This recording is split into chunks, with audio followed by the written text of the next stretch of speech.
every crime scene tells a story, you know, and the crime scene with that too. I mean, you need to focus on, you can't just focus on the offender, you have to focus on everything, but the victimology is a huge part of it. Absolutely. Let me add a case that Ray and I worked together, and we were definitely successful, and it was Arthur Bomar, Oh, yeah. a serial killer in Delaware County.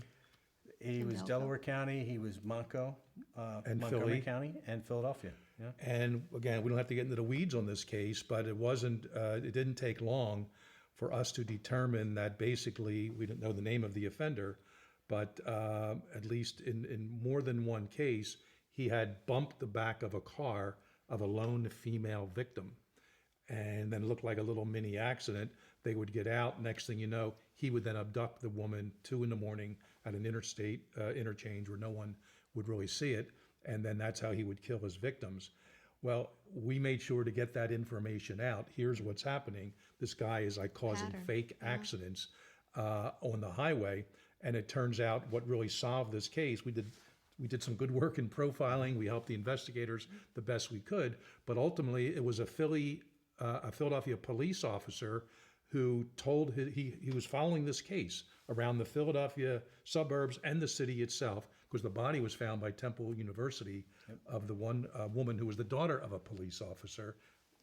So we have a couple different police They call officers. it a hole in the wall. In other words, when they say a hole in the wall, that means there's a house, and then there's nothing in the middle.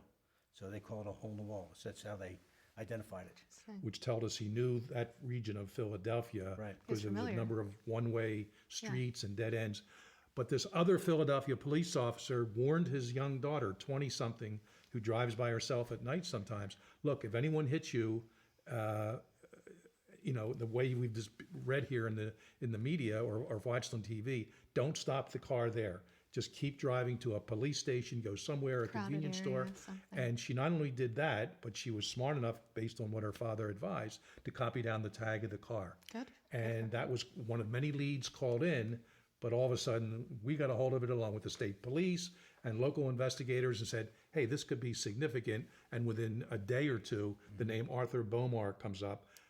He was already convicted of murder in Nevada. He got out after 7 years, now living in the Philadelphia area, and we put the case together from there. So there's a case where victimology, too late for a few women, unfortunately, but at least this one woman, because her father was following the news, he had a law enforcement background, he said, you know, be careful if this happens, and that whole case was really put together in that regard. So I remember when we're sitting in Quantico, and the 2 detectives, one from Delaware County, CID, and the state police, and there was actually 2 troopers.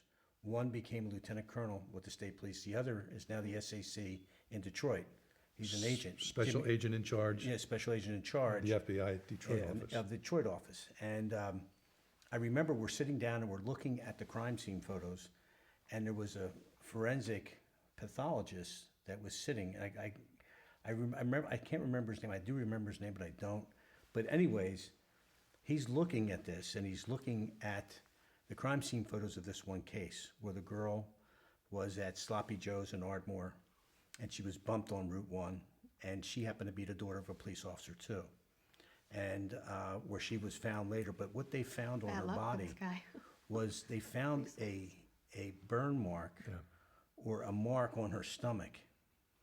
That Almost like a triangular- brand or like something. a brand, like a triangular brand, and they try to tie it back to a tow truck because it kind of fit that brand on the back of a tow truck, that maybe something was hot or something of that nature. Well, we had no idea what that was until this forensic pathologist says, if I didn't know anything, and if I didn't know any better about this girl, I'd say she's hit by a car. Well, the light bulb goes off in the room, and now we have a thing where we have to find this car. And we're able to locate the car up in Bucks County just before it gets smashed. And we're able to pull it off the line, and we're able to tell that underneath there's an oil pan. And we were able to compare the oil pan to the markings on the young lady and make a perfect match with our forensics down in the FBI crime lab. And that's what really tied him in. But we would have never got there had that officer from Philadelphia not told his daughter, if you get bumped, make sure you go to a police station and get the tag. And she really identified him, but this kind of put the case together. Put everything.